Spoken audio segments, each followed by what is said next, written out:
என்னனுங்க கொஞ்சம் என்னன்னா அந்த முன்னாடி போயிட்டு இருக்கு தெரியுதான்னு தெரியல கேமராலிங்க. வண்டி அப்படியே வலது பக்கம் சாஞ்ச மாதிரி இருக்குங்க. உள்ள லைட்டு மெரியுதுங்க. உள்ள ஆள் ஏதோ உட்காந்துருப்பாரு போல தெரியுதுங்க மேல. ஆனா வண்டி ஃபுல்லா பாத்தீங்கன்னா ரைட்டு சாஞ்சு தான் போற மாதிரி எனக்கு ஒரு ஃபீலிங். ஃபுல்லாவே கம்ப்ளீட்டா வண்டி ரைட் சாஞ்சிருக்குங்க. நம்மளுக்கே வண்டி ஓட்டக்கே பயமா இருக்குங்க. ரைட் எடுக்கிறதுக்கே பயமா இருக்குங்க. அந்த வண்டி கம்ப்ளீட்டா வந்து பாத்தீங்கன்னா உங்களுக்கு தெரியுதுங்களா? கம்ப்ளீட்டா வெஹிக்கிளே வந்து ரைட் சாஞ்ச மாதிரி போயிட்டு இருக்குங்க. வண்டி சேஃபாக தான் ரூட் பண்ணியிருக்காங்களா இல்லை சஸ்பென்ஷன் ஏதாவது உட்காந்து நடப்பிட்டு இருக்குங்களா?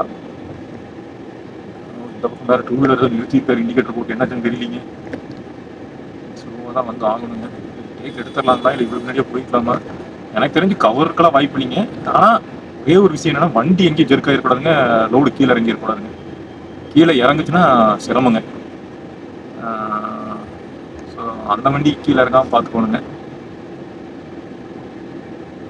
இன்னொன்றுங்க இந்த மேலே இருக்கிற வண்டிக்கு நம்பர் பிளேட் இல்லைன்னா பிரச்சனை இல்லைங்க, அது கரெக்ட். ஆனால் கீழே இருக்க வண்டிக்குமே நம்பர் பிளேட் இல்லாத மாதிரி தெரியுதுங்க.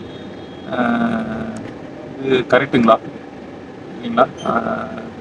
அதுவும் உங்களுக்கு பார்க்க வேண்டிய விஷயங்க.